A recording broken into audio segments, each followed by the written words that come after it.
Hello guys, पछाडिको background देख्नु भएको छ नि, यो चाहिँ हाम्रो पुर्खौली आराम अनि डियाहरू चढाउने ठाउँ हो। यसलाई चाहिँ मलामी डाँडा भन्छ। आज चाहिँ हामी धेरै लामो समयपछि यतातिर आएका थियौँ। डाँडो त यस्तो खल्लीबल्ली भएछ।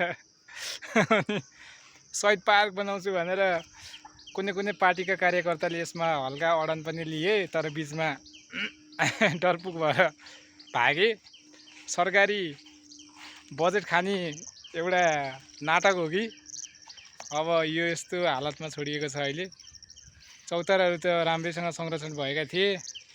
जे होस्, अब यहाँ चाहिँ अब यो शहीद पार्क बनाउने भनेर चाहिँ प्लानिङ भयो। अब पहिला पनि लगभग 1-2 महिना काम पनि हल्का यताउति टालटुल भयो, तर बिचमा यो ठ्यासठुस भयो होइन।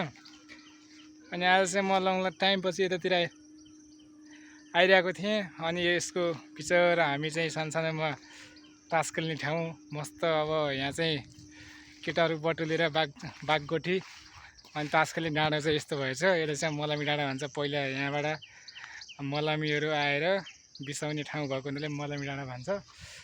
अनि यो चाहिँ कुस्मा नगरपालिका 9 कुस्मादेखि लगभग साधन भएदेखि 10 मिनट नत्र भने हिँड्दै आउने भने आधी घन्टाको फरक टाढामा रहेको छ।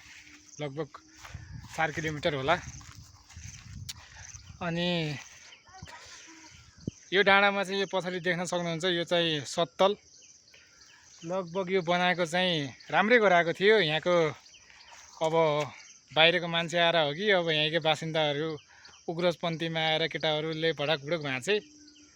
अब यस्तो भयो, अहिले गाँड भएको छ, यसको गाँड फुत्केको छ। अनि यो चौतारा चाहिँ 20 वर्ष पुरानो चौतारो हो।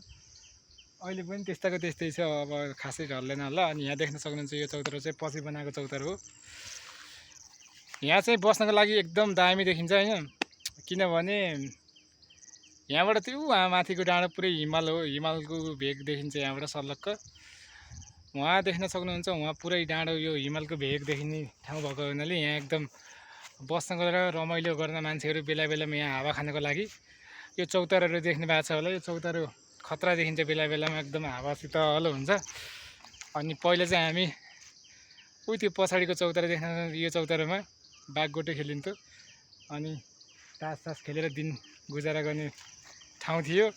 अहिले चाहिँ सुनसान भएर यस्तो भएछ। यसको अब विकास हुने हो कि यत्तिकै रोकिने हो, यसको चाहिँ काम सुरु भएन। बिचमा चाहिँ अब बजेट कम भएको थियो कि के भयो, शहीद पार्क हुने भनेर त्यही गाँडगुड भयो। अनि यो 70 गाँडफुस केटाहरूले गाँड फुस्काइदियो। यसको चाहिँ के म चाहिँ रिपोर्ट गर्ने मात्र भएर हो।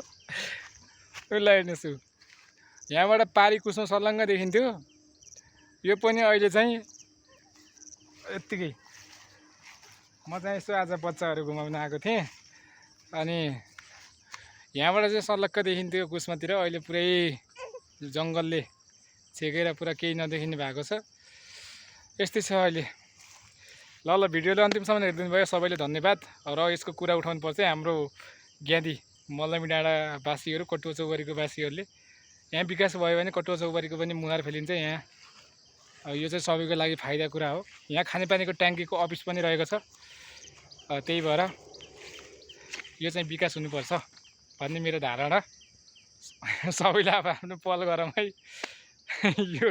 यो सत्तलको जस्तो गाँड नफुस्काउनु छैन, भइरहक लाग्ने यहाँ अहिले त। ल त हस्, धन्यवाद।